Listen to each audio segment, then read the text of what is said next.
Hello, my name is Missy Keast.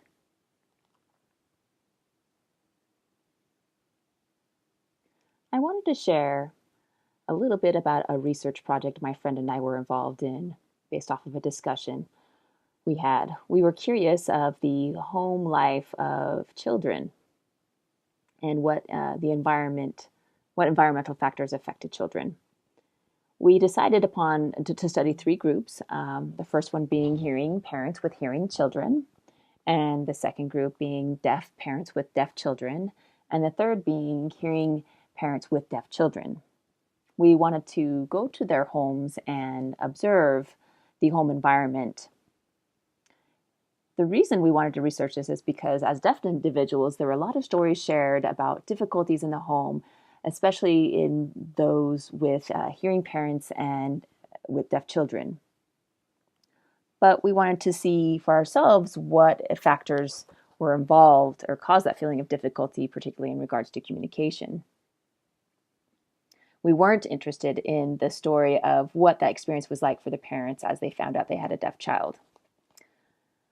So we asked several families whether we could come to their homes and observe the interactions with their children for the purposes of research. The first home that we went to, the hearing parents with hearing children, upon entering their home, they were friendly and welcoming. And as we observed, we quickly saw that communication was easy and fluid throughout the home, regardless of what room they were in. And there were high levels of communication there. And the relationship was well developed. If there were misunderstandings, they were quickly corrected. What was obvious was that there was a nurturing type of feeling between the parents and children, and they had that connection between them.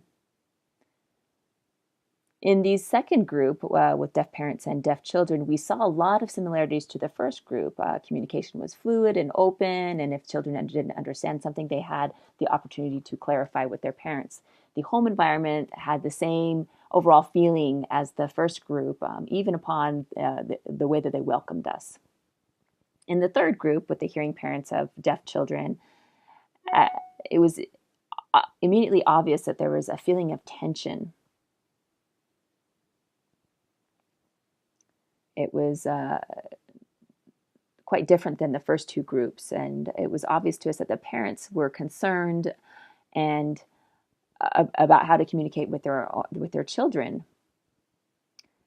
As we interacted with everybody, there was a feeling of tension continuing, and I could see on the children's face that they saw themselves as problematic, and that hit me hard. That these children would face that type of feeling out in their communities and at school, but also at home, which should be their foundation for their development. That feeling was heart-wrenching and powerful. We had planned to research this further, but unfortunately my friend moved away, and I hope that more people will be interested in this topic and continue this research because it would be very powerful for improving the lives of deaf children.